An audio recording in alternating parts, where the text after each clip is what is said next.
এইবার সেবা ছাড়া তো কোনো কিছুই নেই। সেবা সব ধরনের মানুষই, ভিন্ন ধরনের মানুষের সেবা, মানুষের সেবা বিরাট একটা ব্যাপার। এই কারণে এই সেবামূলক কাজেতে যারা আছে তাদের আমি শ্রদ্ধা জানাই। এইগুলো আমি আমার ক্ষুদ্রতম বক্তব্য শেষ করছি।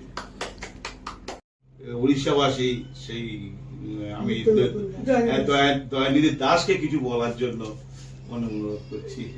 বলুন। हमारा देश उड़ीसा, हम कलकत्ता में माटी हाउस में रहते हैं। यही कारबला में दुकान करने 20 साल हो गया हमको। बंधु एक मिला था पृथ्वी राजा, उनसे हमारा बहुत ही दोस्ती है। दोस्ती होते थे, उनका नाम हम ले रखे थे पृथ्वी राजा। वही नाम ऊपर आज उनको बहुत दूर पहुंचा दिया। इसीलिए सबका आशीर्वाद से मालिक उनको आगे बढ़ाया। इसलिए हम लोग सबको खुशी है और हम लोग भाई बहन हम लोग चिंते सब हम मटिया सुनाने वाला है। मेरा नाम दयानी दास, साई वास्टर। আমি ওই সমাজসেবী আমাদের হাজি মোহাম্মদ খানকে কিছু বলার জন্য বলছি। আসসালামু আলাইকুম, নমস্কার।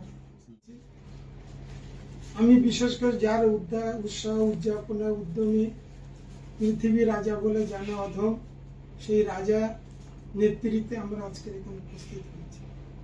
রাজা এমন একটা মানুষ, যে মানুষটা একজন সাহিত্য কবির প্রতি মানুষের একটা করে নেশা হয়। এনার সাহিত্য কবিত্ব করা এনার নেশা। ইনি সেইভাবে সমাজ, দেশ, জাতি, কর্ম, ধর্ম সকলকে নিয়ে একটা ফেসবুক আপডেট করে মানুষের সামনে নিজের কিছু অন্তরের দিলের বক্তব্য আপনাদের সামনে বলতে চাই। তাই আজকের আমাদের এইখানে বরজালা লাল মসজিদে শাহনাগুলা এলাকায় ওনার বাড়ি,